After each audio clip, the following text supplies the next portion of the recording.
The following is an exclusive presentation of WI Garden Media, the voice of Garden Talk Radio.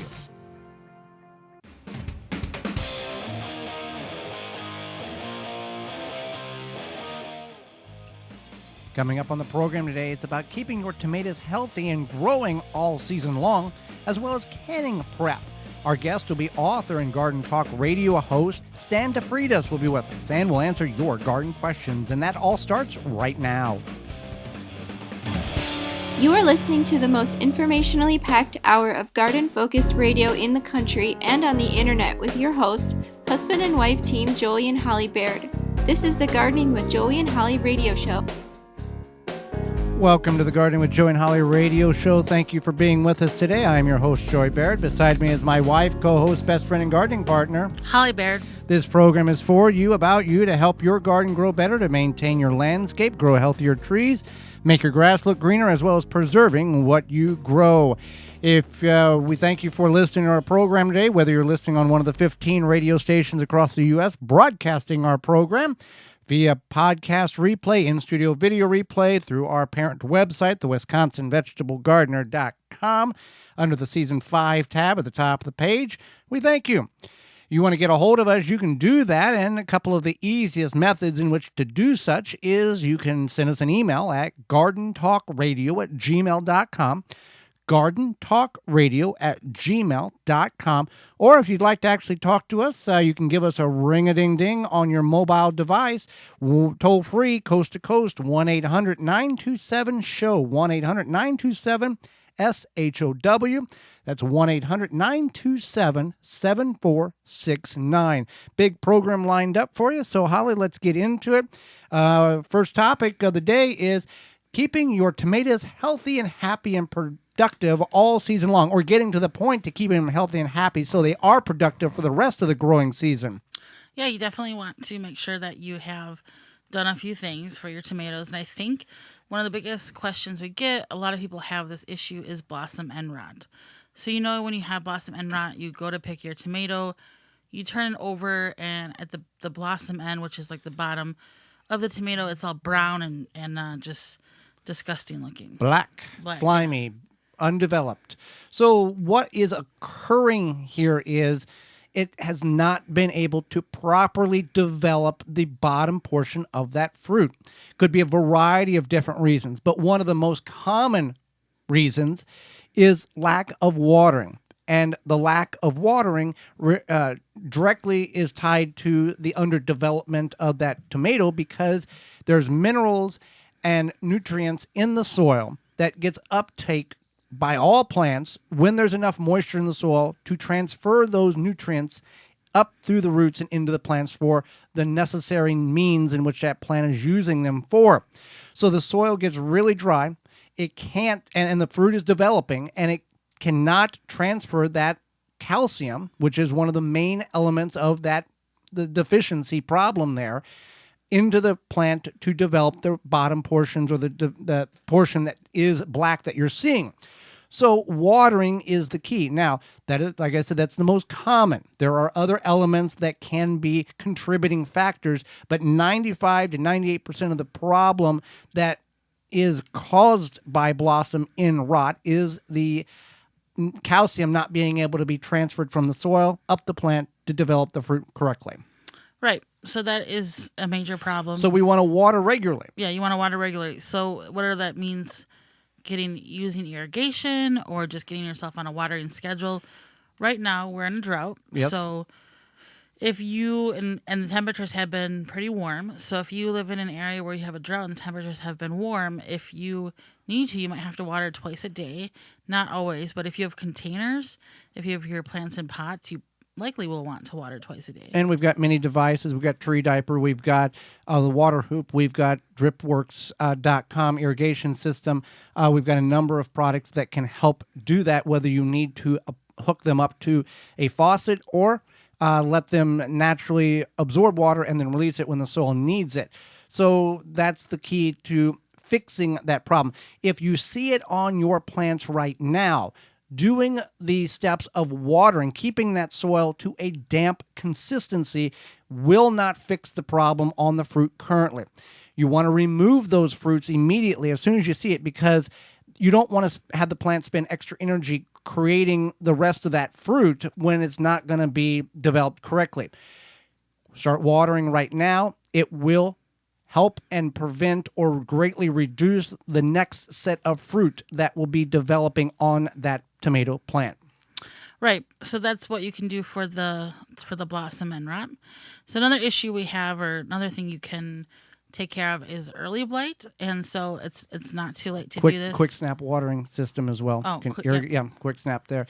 Early blight. Early Early blight. blight is when you get that yellowing at the base of your tomato plant, and then it continues to go up the stem, and all of a sudden you have a sad-looking tomato stalk, and then not even before the end of the season. Yeah, not even before the end of the season. So one thing you can do is you can use yellow whole grain cornmeal, and you just take a handful of that and put it around the base of the plant. If you have mulch there, you want to move that mulch aside, and then put the whole grain cornmeal. Even now that the plants are planted, this is not going to hurt anything.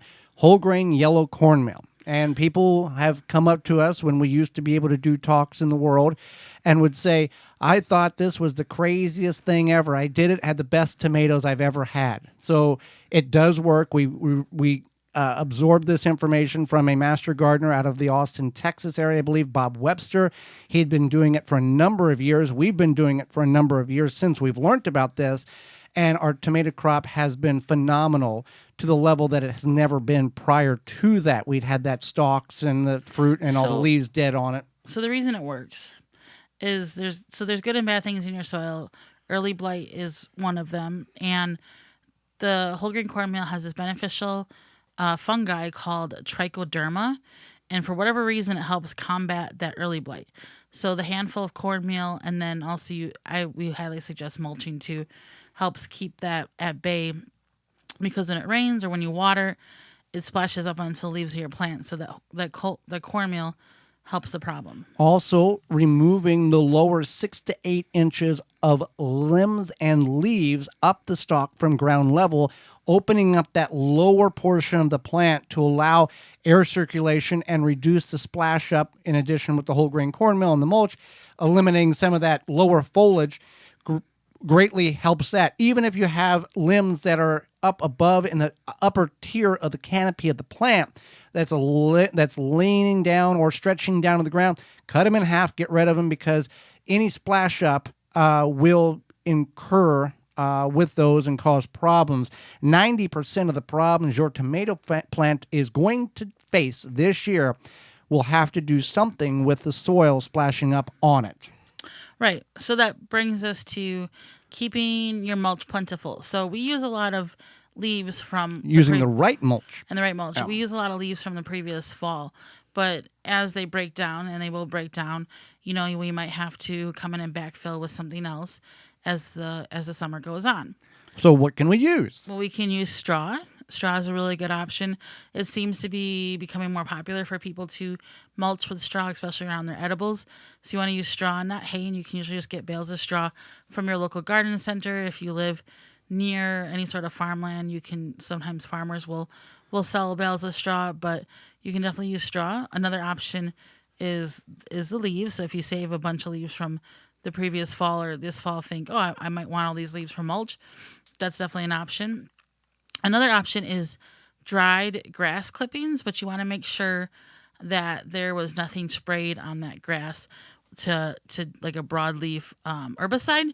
Weed and feed, yeah, whether it be by you or you pay somebody to spray it. You don't want to put that on your edible garden, but if you don't spray anything on your lawn, you just want to take your grass clippings, bag them up, and then you kind of want to just lay them out, whether it be like on your driveway or a part of your lawn, so they dry a little bit. Make sure there's no seeds on these, because grasses can produce seeds even when the grasses are 4, 5, 6 inches tall. We think of plants going to seed when the grasses are 1 foot or 2 foot or fescue in a field type of thing. Grasses can produce seed very, very short height, and you may think, what's going on? Just some white stuff on the top. That's actually seeds that are developing that you can incorporate into your garden, and then have more weeds than what you know what to do with. Right. I don't know if this is the best advice if you're in the area of the country where you're having a drought. Your grass might not be growing very No. much. So might not be the best idea, but it's an option. Otherwise, we've used shredded paper, and that works if you're concerned about it blowing around. When you apply the shredded paper as mulch, you can water it a bit, and then it seems to just stay. Yeah, it weights down enough, and we have even not watered it, and it has worked very well too. Let's see, what else do we have here? So fertilizer, you want to think about the fertilizer for your plants, for your tomatoes? Yeah, you can use Dr. Jim's Tomato Secret for that. You can just apply it as the instructions show and it tells you. You can do it right now, even though the plants, you may have not used it at the time of planting. You can utilize it right now.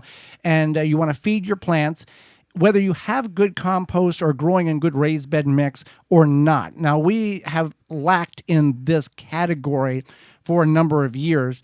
Last year, we transitioned to raised beds, and we brought in very rich, fresh compost, and the plants did way better than they'd ever did in the ground.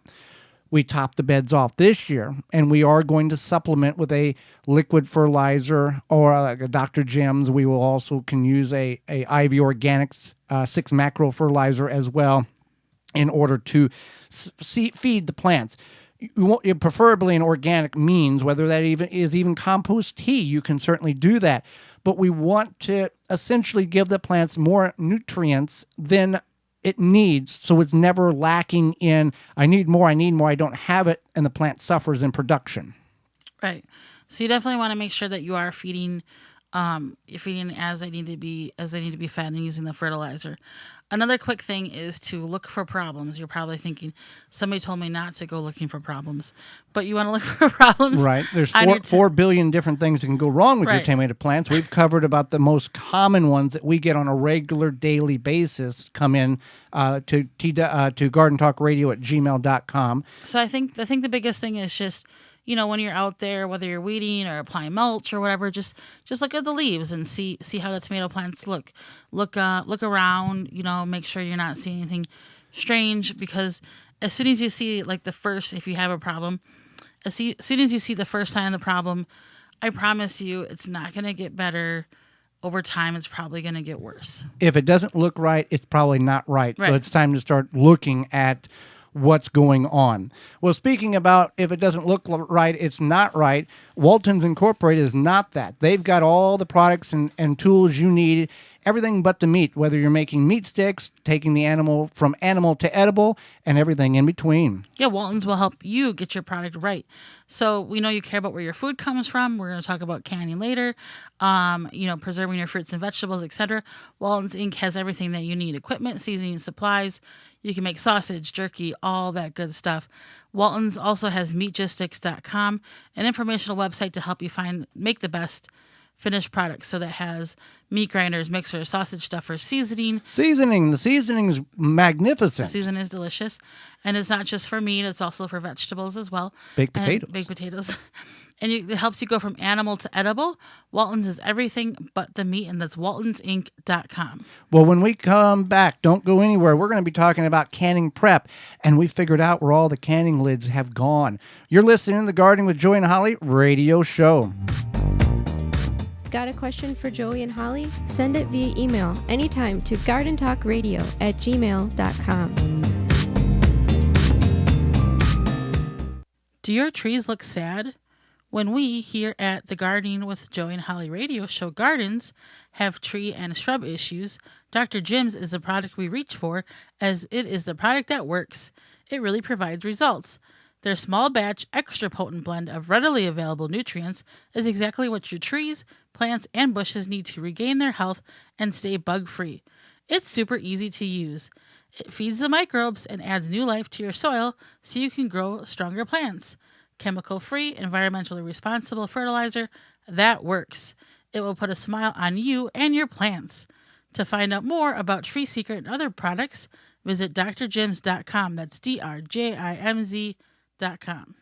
Now that your garden is in place, help your plants grow with Chapin's sprayers. Use our hose-in and handheld sprayers to feed your plants and control pests. Set up a fertilizer injector to water and feed at the same time. Cover large areas with a backpack or ATV sprayer. Chapin equipment is available at all major home improvement and hardware stores and online at www.chapinmfg.com. Chapin, cover more ground. Wild Delight has a complete line of premium food and treats for wild birds and other wildlife. It contains the finest ingredients you can feed your outdoor pets. Fill your bird feeders with a selection of Wild Delight's premium quality mixes to have a yard full of colorful birds. Wild Delight is filled with nuts and berries your birds will love and contains no filler ingredients such as cracked corn or Milo. Feed the birds the nutrition they need. This keeps your feathered friends coming back year after year. Find out more at wilddelight.com. Deer Defeat is an all-natural repellent to keep deer, rabbits, and groundhogs away from your precious plants. Deer Defeat protects your plants day and night, dries clear, and odorless. It will not clog your sprayer. Deer Defeat works for 30 days through rain, snow, and freeze. Safe, effective, and works on rabbits. Money-back guarantee. To purchase, go to deerdefeat.com and use code RADIO to save 10% on your order. Deer Defeat. It can't be beat. Do you know there's a real Tiger Torch? Visit TigerTorchLTD.com for more information. Rinse Kit. Pressurized water on the go. No pumping, no battery. Simply fill from your spigot or sink on the way out for up to 5 minutes of spray time. Anywhere. Live dirty. Rinse clean with Rinse Kit. Tired of dealing with bugs but don't want to use harmful chemicals to repel them? Naturally Green No More Bugs is all natural and plant-based. No more chemical bug repellent. Use it around your home and on you, indoors and out. DEET-free and will not stain. Repels mosquitoes, ticks, fleas, roaches, ants, flies, and more. No More Bugs is the answer to what is bugging you. Stop using harmful chemicals and use what is safe for you, your family, pets, and the environment. For more information, visit natgreenproducts.com. natgreenproducts.com. You move your lawn sprinklers all over the yard, but you always end up putting them in the same spots. Why not just bury them there? Out of sight, always ready to use, pre-adjusted to water the precise areas you want. Quick Snap Sprinklers makes it easy. In-ground sprinklers without the hassle or expense of laying pipe. Put the sprinklers anywhere in your lawn or garden. Snap on a hose to supply the water. Water on, it pops up. Water off, it drops below ground. You can mow right over it. You can have a buried sprinkler system up and running in just minutes. Each Quick Snap saves thousands of dollars. They install in minutes and operate for years. Visit quicksnapsprinkler.com. The Gardening with Joy and Holly radio show is brought to you by the following: Blue Ribbon Organics, Naturally Green Products, Ironwood Tool Company, Easy Step Products, Rinse Kit, Soul Brew Kombucha, Wild Delight, Rykon Vitova, Chip Drop, BaleBuster.com. Find all sponsors at the WisconsinVegetableGardener.com and thank them for their support.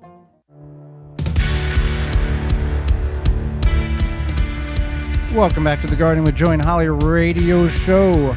Thank you for allowing us to be part of the program today. Thank you for letting us be part of your world today.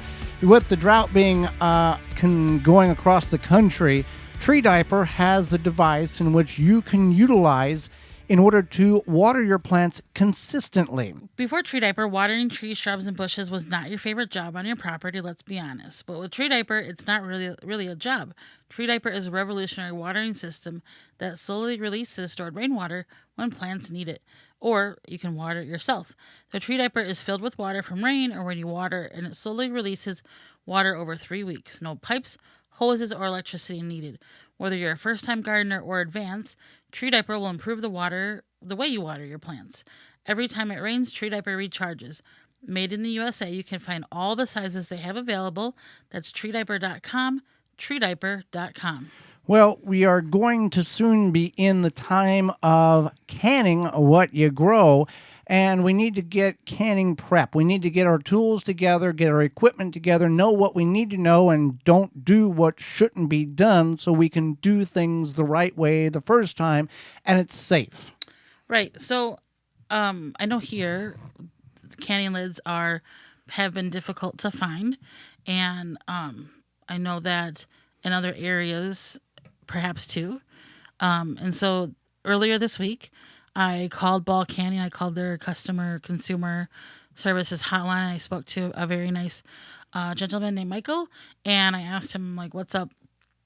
With the lids, because I know that I asked the manager at one of our local grocery stores, and she said that they were going to ramp up production for the canning season to provide more lids. And he said that was true, that was going to happen. But also, a lot of people decided to start canning last year, and they kind of, I don't know, panic bought or whatever, a lot of lids, you could say. And then even some people now are flipping them online and selling them for more than what they should to make a profit because of the urgent situation that occurred with the canning lids. I didn't even know this was a thing, but apparently it was. Right. And you see this on Marketplace. You see this on selling sites, three boxes of 12 for $25 and whatnot. So the canning lid should be, at least in some form of production, getting closer to your stores, hopefully by the time where many of us will be needing them. And it sounds like Ball is definitely on top of it. Like they're aware. They're aware. They know it's a situation. And obviously they can't control that. Some person who shouldn't be selling them and taking advantage of poor people, they can't control that, but they can ramp up production. They can do what they need to do. So we got to get canning lids. I understand that if there is a certain situation where you have to get off-brand canning lids, it's not the best. They probably come from China, et cetera, et cetera. But sometimes you got to do what you got to do. Right. And that might have to happen this year. Right. And if you are one of these people who's selling them, trying to make a profit, just please stop. You're not being fair to anybody. If you bought them for $3 and sold them for $4, okay. But some of these they bought them for $3 and they're selling for $7. Right. I understand the market. You can make $1 here, $1 there. But anyway, maybe you should try to find a different hobby or something. Besides canning lids, what else do we need to be aware of if we're going to start canning? And many people may be trying to preserve, either this is their second year or their first year. What does one need to know here? So I think the biggest thing is to talk about is the recipes. You want to use reputable recipes, and you want to use, especially if you're newer to canning, you want to make sure you're using a recipe that's been developed within about the past 15 years. Things have changed. The way food is growing has changed, things like that. So good websites like is Ball, which is freshpreserving.com. Another one is the National Center for Home Food Preservation. If you can get the Ball Blue Book, it's usually found at like grocery stores or farm supply stores, or you can find it online too. But if you want to page through it before you purchase it, you can find it at grocery stores or even like big box stores. Just because you have a recipe from old Grant Abel, Rose or whatever, your great grandmother or grandfather from 1873, you don't want to use it. Right. So you want to make sure you use a reputable source. So there's the Ball Canning website, which is freshpreserving.com, the National Center for Home Food Preservation. Better Homes and Gardens has a lot of great canning information. And then Taste of Home website, and they have a magazine. I don't know if they have canning recipes in their magazine, but that's maybe how you might be familiar with them. Taste of Home also has safe and reputable canning recipes. So once you have your safe and good canning recipe, you want to review it, because you might think, okay, yeah, I have, sugar, and I have this and I have that. But I don't have this thing. But then all of a sudden you go to can and you're like, oh wait, no, I don't have this. We'll just go ahead and can without it. Right, and that's not safe. So a few things that people don't think about is like lemon juice, and you want to use bottled lemon juice because it has a consistent acidity, and you might think, I got that in the back of the fridge, and you go to look and it expired last October 2016, right? Or whatever the last not time. that that's happened to us. No, not that's happened to us, but yeah, so you want to keep that in mind. Another thing is just knowing, like, there's one recipe we make, I think it's zucchini relish, where you have to let it sit like overnight or something. 3 hours. Jerusalem artichoke relish is overnight. Zucchini relish is for 3 hours. Right. So you might think, okay, it's 7:00. I'm going to can this. All of a sudden you have to let something soak for 3 hours. And then by the time you cook it down and let it soak, you're pulling jars out of the canner at 1 a.m. Right. So that's not that we've ever done that. Twice. Twice. Sugar. Another one I forgot almost to mention was salt.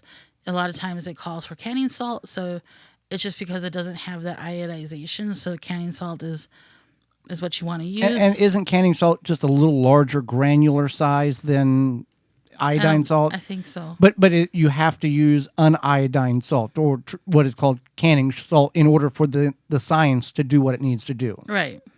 So there's that. Now, if you're cooking like salsa or something and you're cooking it down, you're adding a pinch of salt. If it's iodized, it's fine. But if it's something like anything that is a higher salt content, you want to use that canning salt. So then vinegar, pectin. So there's Pomona pectin, which is you can do the recipe regular, or you can do a lower reduced sugar recipe. Right. Jars, you want to make sure your jar situation, what do you got going on with Yard that? sales is a great place for that. There's a lot of people, even though you may think, oh, everybody's canning, there's a lot of canning jars on Marketplace, at yard sales. Now, the price has gone up than it was 5-8 years ago, just because there's a demand for them. But you can get a lot of good canning jars. A couple of things you want to look for if you're buying canning jars at a yard sale.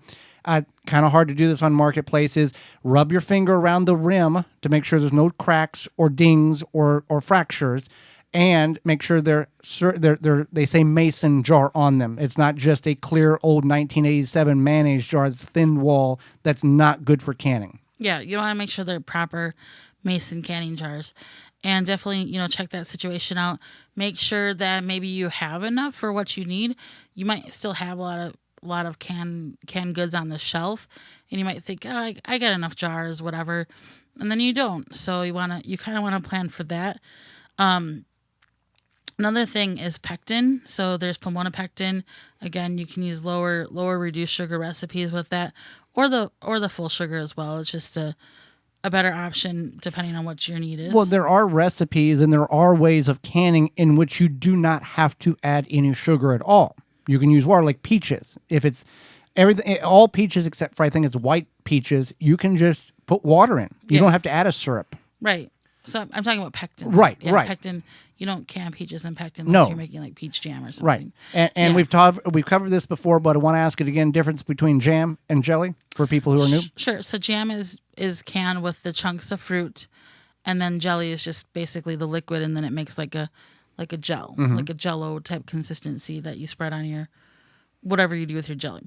So another thing is to look at all your tools, locate them. So if you have your jar lifter and you don't know where it is, and it might be in the back of a cupboard or drawer somewhere, find that. Or you gave it to somebody and you forgot about it, and Right. you don't have it anymore. Right, that happens too, or your funnel or whatever.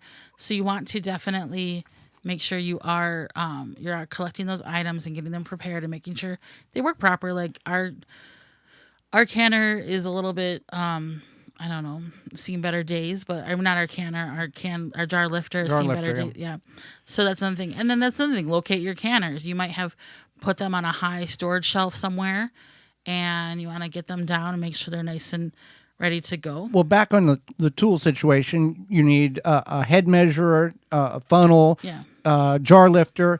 We've got about 3 of each of those, because we've got 3 funnels. We've got a one head space measure. We've got a couple of jar lifters, and you want to have 5 or 6 towels and a whole roll of paper towels, because when you can, if you've never canned before, it is a very quick, timely. We got a boom, boom, boom, right in a row. You can't go, well, we're partially done, we're going to eat supper, and then we'll finish. It's got to get done all in a timely manner. Otherwise, it's not done correctly, and it can be put in the jar, and it can be unsafe for consumption. Right, and that's correct. So you want to make sure that you are set up, ready to go. And then, just things like measuring cups, ladles, wooden spoons, anything that you might need to... Wooden instead of... metal. Yeah, why? Because metal can cause a reaction when you have it in the pot, and then it just causes a reaction. It can cause reactions. So you want to use wood. Advised by the higher ups at the bowl and every other reputable sources saying that wooden is what you need to use. Right. Another thing I want to mention is that maybe you want to consider trying something new this year. There are kind of artisanal recipes. One of them is by Melissa McClellan. She writes the book Food in Jars, and she has a few different other books. And she does kind of artisanal recipes. She's a great resource. And even like Better Homes and Gardens has some fun recipes that are a little bit different. Like we made basil tomato jam or something like that. That was delicious, and it was fun and different. So and you made an orange chocolate orange jam, chocolate orange jelly, and that's on our website at the WisconsinVegetableGardener.com. Makes a great fun gift. So consider trying something new, because you never know. You could try something new. You might like it. You might hate it. You might just give it to your coworkers and say, "Here you go." Well, if you're going to do it, you want to do it on a small scale. Yeah. Sure. Because we done pickled Swiss chard stems, one of the more popular videos and articles on our website, the WisconsinVegetableGardener.com, in the last 60 days. It looks like pickled celery, and to us, we did not enjoy it. Now, obviously, there's people that do enjoy such thing, but we did not find it was something that was enjoyable. But it's a different thing. Now, pickled asparagus, now that was good. When we did it that way. So there are some things that are good and some things that are not so great. So anything else we need to add to canning prep? I would just say, make sure you're prepared. Think about what you need, what you're going to need, and then go from there. Well, summer is in full swing, and we're not looking back. We've got hot temperatures. It's dry, but those nasty Japanese beetles are wreaking havoc on our garden, Holly. Yeah, if you're looking to successfully control beetles without damaging the environment, look no further than Beetle Gone from Phylum Bioproducts. It's derived from a naturally occurring soil bacteria. Beetle Gone is the only organic solution that successfully controls beetle invaders. Just mix the powder with water and spray it on your plants. Once ingested, the targeted pests will stop feeding and die. And since it's an organic BT product, you know that the great choice to use on your fruits and vegetables, in addition to your ornamental flowers and shrubs. Not only does Beetle Gone work, but what I like most about it, Holly, this product is it is that it's safe to use around beneficial insects such as butterflies, bees, and ladybugs, and it has no issue with water toxicity. Beetle Gone from PhylumBioproducts.com. That's PHYLLOM Bioproducts.com. It's a product that works and it's safe for the environment. Well, do not go anywhere. When we come back, our guest, Stan DeFreitas. He is a radio host and author, and a man that's been in the gardening horticultural world for over 40 years. You're listening to the Gardening with Joey and Holly radio Have show. a gardening question?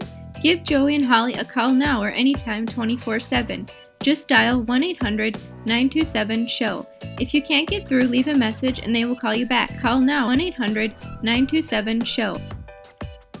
Soul Brew Kombucha is founded and handcrafted in Milwaukee, 100% organic, formulated for ultimate health and enjoyment. Find out the benefits of drinking kombucha and where to purchase at mysoulbrew.com or find them on Facebook at mysoulbrew. If you could double the life of your raised bed boxes by sealing the wood with a clear, non-toxic wood preservative, would you? Well, now you can with a clear, penetrating product called Internal Wood Stabilizer. It's 100% non-toxic and easy to apply.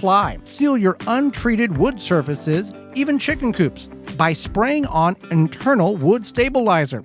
It's invisible, seals the wood from the inside out, and never wears off. Recommended by organic gardening experts. Internal Wood Stabilizer. Check it out at timberprocoatingsusa.com. We've been using a game-changing tool called SeedLinked to find and review our seeds this year.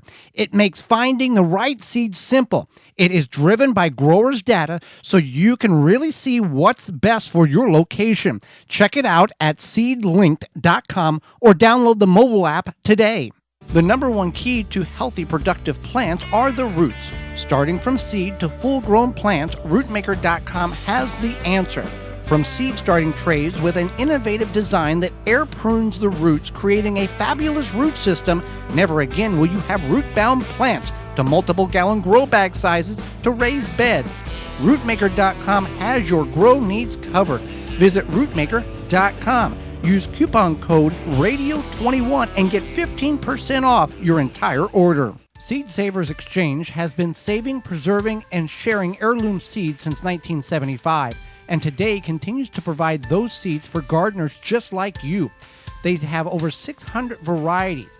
Visit seedsavers.org to request a free catalog or to purchase seeds online for this year's growing season. That's seedsavers.org. Pomona's Universal Pectin is a high-quality pectin that gels reliably with low amounts of any sweetener. If you're trying to reduce the amount of sugar in your diet, you'll love Pomona's Universal Pectin. Now you can make healthy homemade jams and jellies sweetened to your taste. You can use sugar or honey to sweeten. Pomona's Universal Pectin keeps indefinitely when stored in an airtight container. Easy to use, versatile, and comes with directions and recipes in every box. Find out more and where to buy at PomonaPectin.com. Also available at natural food stores and online. Straight from the farm, fields, and briar patch, Piper and Leaf Artisan Tea is a tea like you've never imagined it. Get our award-winning tea delivered right to your front door and become part of the Piper and Leaf family. Free shipping over $75 at piperandleaf.com. Protect your plants against damage with the 3-in-1 Plant Guard and Special Blend Fertilizer. Visit ivorganics.com. Good bugs to eat bad bugs. RinconVitova.com. Call or email today, 1-800-248-BUGS. The Gardening with Joey and Holly radio show is brought to you by the following: Pro Plugger, Dripworks, Waltons Incorporated, Tree Diaper, Janie's Mill, Phylum Bioproducts, Chapin Manufacturing Incorporated, Nature's Lawn and Garden Incorporated, Deer Defeat, Dr. Jim's, Root Maker. Find all sponsors at the WisconsinVegetableGardener.com and thank them for their support. Welcome back to the Gardening with Joey and Holly radio show. Moments away, Stan DeFreitas. But first, you got problems with some Japanese beetles in your yard? Rescue has the product in which can help you rid them from your garden. Yeah, Japanese beetle traps, when used properly, draw beetles away from your plants and trees. The trick is to hang them 30 feet from plants you want to protect. That's the thing. People will put them right on the plant, and you're bringing everybody in the neighborhood for the party. You want to get them away from the plant. That's why the product works when you do it correctly. Right. So, yeah, traps them, and then you want to keep them away from where they're going to cause the damage. Rescue Japanese beetle traps are the only traps with a controlled release lure that lasts the entire beetle season.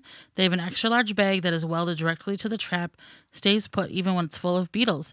And then it's only trapped with a reusable bag that opens and closes at the bottom. If beetle season is a bad one, you just open, empty the bag, trapping the beetles with the same trap.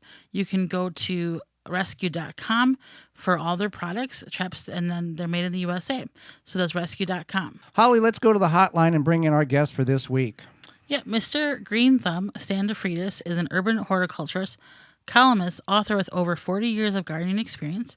He is also host with his son James on the Ask Mr. Green Thumb and Real Estate Show on AM 860, The Answer, out of Tampa, Florida. Welcome to the program. Well, thank you. Thank you very much. I'm glad to be with both of you. Well, we thank you for taking time out of your day, Stan. And for people who are not aware, you went through some very rough patch the last couple of months. You've got a new heart, and I'll let you tell the story. All right. Yeah, I'm very feel lucky and blessed. I am the 1,465th heart transplant person out of Tampa General Hospital, and so they've done a few of them. I was, I guess, like a lot of guys, I tend to think, I'm macho. I didn't smoke. I don't drink. I might have a glass of wine or a beer on occasion, but I'm not a drinker. I've been athletic all my life, from winning awards at my high school as the best track athlete to being most valuable player on my little league team and being a second-degree black belt. I've been, captain of the USTA tennis team for 30 years. So I was pretty athletic. And I always, if you'd have asked me, I'd have thought my heart was the strongest one around, just about, because I could go and do a lot of things that a lot of people couldn't do. But slowly but surely, I had congestive heart failure, to the point of I wound up sleeping in an easy chair as opposed to I couldn't lay down to go to sleep. My legs got so big and feet that I couldn't get my shoes on. And so I went to the doctors and they said, they they de-reesed me, took off 27 pounds of water, and eventually where I was at, Countryside Hospital in Clearwater, or they said, hey, you need a new heart. And so I went over there, and my doctor Kumar said, hey, I got to put you in right now. You're down to like 10 on the refraction scale. And anything less than that, it's, that's all, folks. And so I believed him, and I thought, well, I better do what they say. So for about, almost 60 days, 59 days, I was on a machine and called an Impella that actually pumped blood into my heart. And without it, I would have died. I was getting to a point where I would have either had to have received a thing called an LVAD, either an LVAD, which is like kind of an aquarium pump. But the problem with that is it's a good thing they didn't have it 20 years ago. People just died. But I didn't have to have it permanently. A heart came along, and a young person's heart that was 23, and I would say my life was saved, and probably 3 or 4 other people, some kidneys and liver and that type of thing. So that was just really a blessing. And I would say, if you're thinking about being a donor, do it. Burning up a good heart or liver or kidney or burying it, you're not doing much. And if you can save someone's life. I've been a donor for 30 plus years, not knowing that I would actually need that service.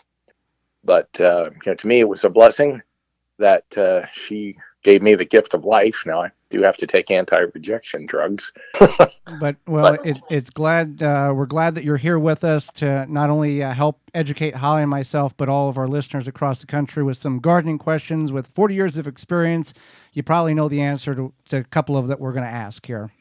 I hope so. Yes. So how would one know when it's time to prune a tree, and what is the best method to prune it? If you can't prune it yourself, how do you know who to call and what's a professional line of communication with somebody? So you're not getting gypped. Yeah, the last line would be to get a certified arborist in. I am a certified arborist, but I always say I'm a certified arborist that doesn't ever carry a chainsaw. But I go out and look at trees. I do a lot of court case work. I've worked on probably 500 cases, but I don't do much as far as I'll look at stuff. I'll inject trees sometimes for insects or fungus or with nutrients. But I would say, when you're going to trim a tree, you probably want to think of the 3-step method. If it's any kind of a big branch, you undercut, you cut from above, you cut off that branch, and then you make your next clean cut. So you might leave maybe a foot, and then you cut it down to, as an arborist would say, either the branch ridge or branch collar. And it's sort of where that thick part is before it starts to become thinner again, or the regular size on the branch. That's how you should trim it, because if you just trim it from above down, often you'll get it to split, and it'll split down into the trunk. And then you've got a lot more area to worry about disease and other problems getting into a tree. Probably the best time to trim a tree is during the dormant season. And that, of course, can vary for, like where you're at, the dormant season. You might have branches just breaking out now with new buds. With here, we're almost year-round tropical. We don't get much as far as really hard freezes. It's unusual. The last hard freeze I can remember as a youngster was 1962. So we're going back just a ways in history here. But I mean, I have bananas in my backyard, and I've got avocado in my front, and I've got citrus, and I've got a lime. And I mean, since I can grow tropical, I like to grow tropical with hibiscus and things of that nature. But going back to your question with the trimming, if it's small enough you think you can do it. I would say for guys, there again that get to be my age, if you get to be in your 60s, don't go climbing around on a big tree, with dress shoes with a chainsaw if that's not your business. Because one trip to the hospital and you're going to spend a lot more time and effort if you don't die So get someone else who says, "Hey, these guys did a great job. They did a nice job cleaning up afterwards. They didn't leave a lot of stubs." Now, if it's something small and you can do it yourself, I'm all for that. I like doing stuff myself. I'm a do-it-yourself kind of guy, but I have to rein myself in a bit too. The lovely Mrs. GT sometimes tells me, "Hey, remember, you're not 20 or you're not 30 anymore." So you there were times, I would climb up on the top of a 4-story roof and re-roof my roof 20 years ago. Um, but I don't think I'd do it today. I might supervise it, and I'd probably do the same thing with tree trimming. I'd probably get out there and watch, and I might make some suggestions. Any branches that are dead, any branches that are rubbing against each other, crossing in an unusual fashion, they should be removed. Down here, when we do get hurricanes, it often just beats the heck out of trees. And so you often have a lot of trees that you have to do some trimming on. A relative of mine who lives in Louisiana this last year had every tree on his property knocked down by a hurricane that went through. And he had like 150 trees. But it just went through like a tornado can. That's one of the things I'd be worried about in the Midwest is tornadoes can just be, so deadly. But Florida gets its share of tornadoes too. Not as much as, Texas and the Midwest, but we do. And those winds are really quite damaging. Since we're in a drought here and we had some hot weather, what are the best ways to protect your plants in the heat of the summer?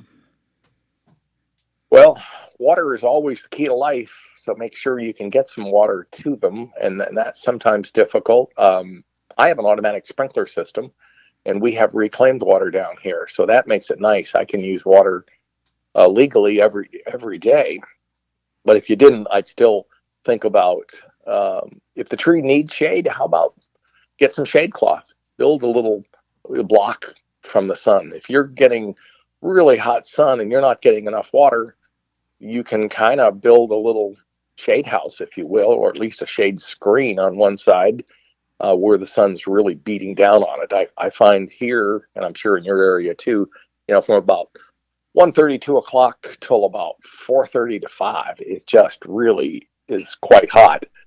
And, I'm paying more attention to that now too, because I'm taking drugs now that I can't stay out in the sun very long, or I increase the chance of skin cancer, which we might also add besides getting your heart checked out. And I recommend guys do that, especially if you've had guys and gals. If you've had mom or dad or grandma or grandpa, maybe even some aunts or uncles or brothers or sisters that have had heart problems, you genetically may be prone to it.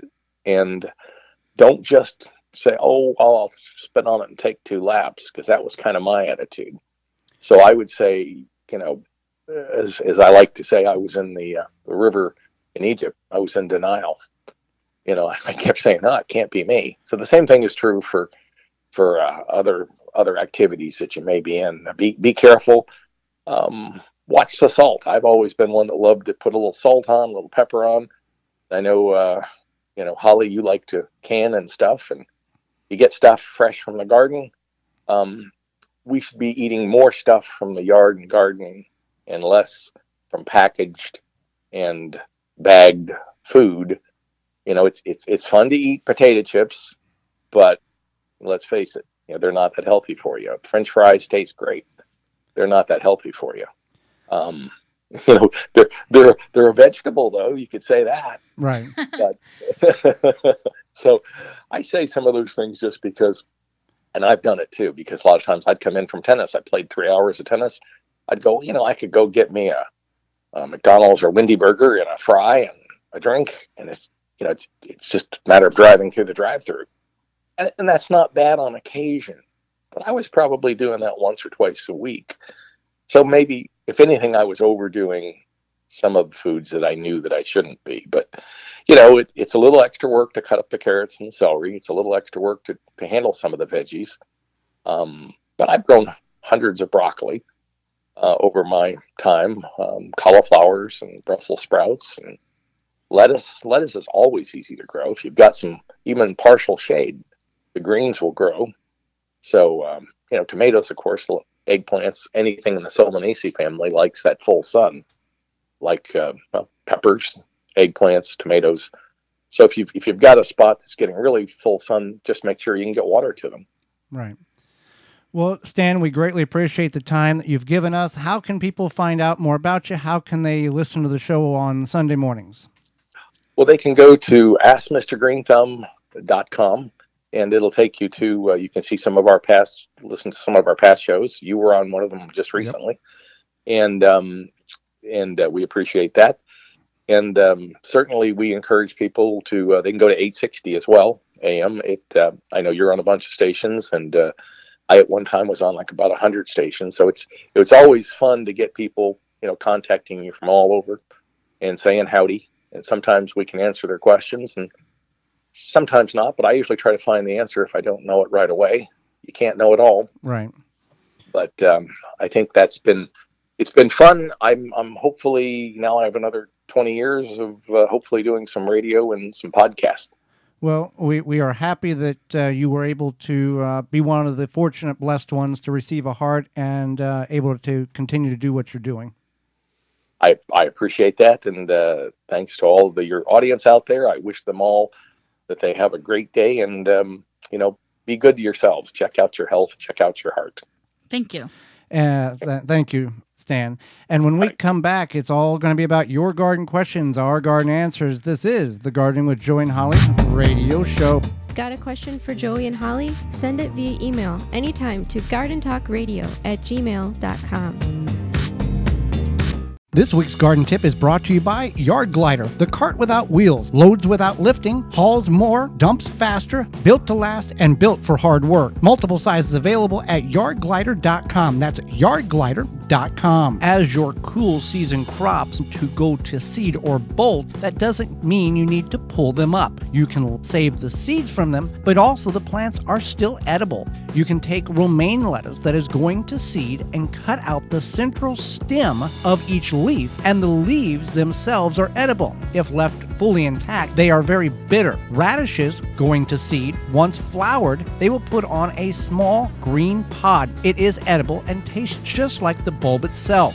This week's garden tip was brought to you by Yard Glider, the cart without wheels, loads without lifting, hauls more, dumps faster, built to last, and built for hard work. Perfect for homeowners, arborists, hunters, landscapers. Pull it behind an ATV, a lawnmower, or pull it yourself. Multiple sizes available at yardglider.com. That's yardglider.com. Are you frustrated by how hard and dry your soil gets at this time of the year? You're not alone. The problem is that your soil has a high clay content. The clay shrinks and hardens as it dries, squeezing the air out of the soil. When soils are tight, roots are under stress and can no longer absorb water and nutrients easily. If you want to start improving your compacted clay soil, give Aerify Plus a try.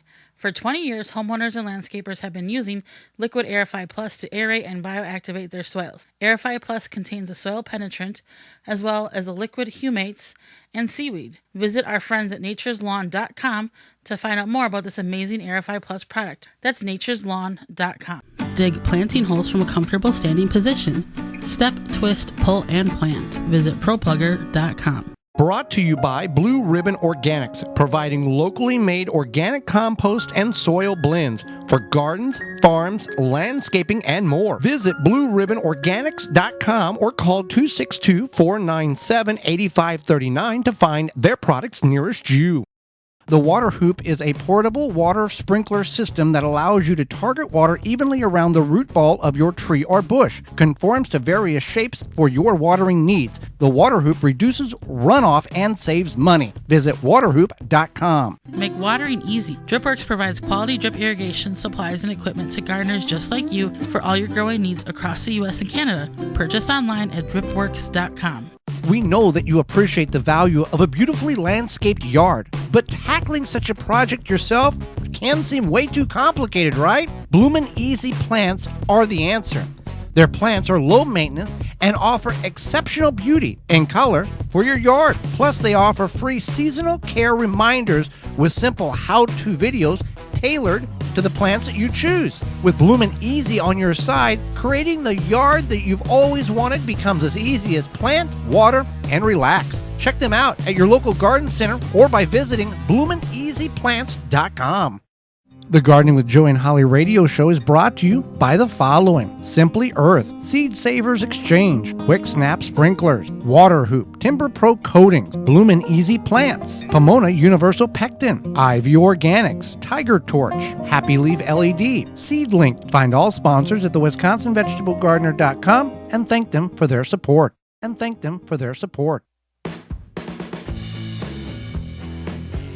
Welcome back to the Gardening with Joey and Holly radio show. Thank you for being with us. Time for your questions, our answers. If you have a question, you can get that to us at gardentalkradio@gmail.com, gardentalkradio@gmail.com, or toll free coast to coast, 1-800-927-SHOW, 1-800-927-7469. Holly, we had a number of questions come in this week. What do we got? So once I removed the scapes from my garlic, do I have to dig it up once the lower sets of leaves dry up, or can I harvest it as needed? You would want to dig it up once the lower two sets of leaves have dried up or died back, simply because if you leave it in the ground, there's rodents that can eat it. If it gets too wet, it can rot or mold in the ground. So removing it is the key to getting it out and then going and curing it so you can store it for long-term storage in your home. Here's another question that came in. All right. Is, can I use needles from arborvitae trees for mulch for vegetable gardening? I have 10 arborvitae trees that shed plenty of needles. Can I use them? Yes, they are. You can use those for mulch. You're not going to have any problem with acidity. Just like a normal spruce tree, go ahead and use them. Not a problem. Next question about pine needles. Can I substitute pine needles for cocoa coir husk in potting soil mix? I have a lot of the pine trees in my area. Any information would be appreciated. So actually, no, pine needles cannot be substituted for cocoa coir or coconut husk. It's just because they don't have any absorbent factors. That's the purpose of cocoa coir or coconut husk. Coconut husk or peat moss. Yeah, it's absorbent. So pine needles, no, you can't use them for that. They're not going to have that absorbent property. All right, here's a question about beets. My beets are all clustered together. Can I dig them out while they're growing and space them out correctly, or is that going to cause problems? Yeah, I wouldn't dig them up. You really don't want to dig and transplant root crops, especially once they've been established.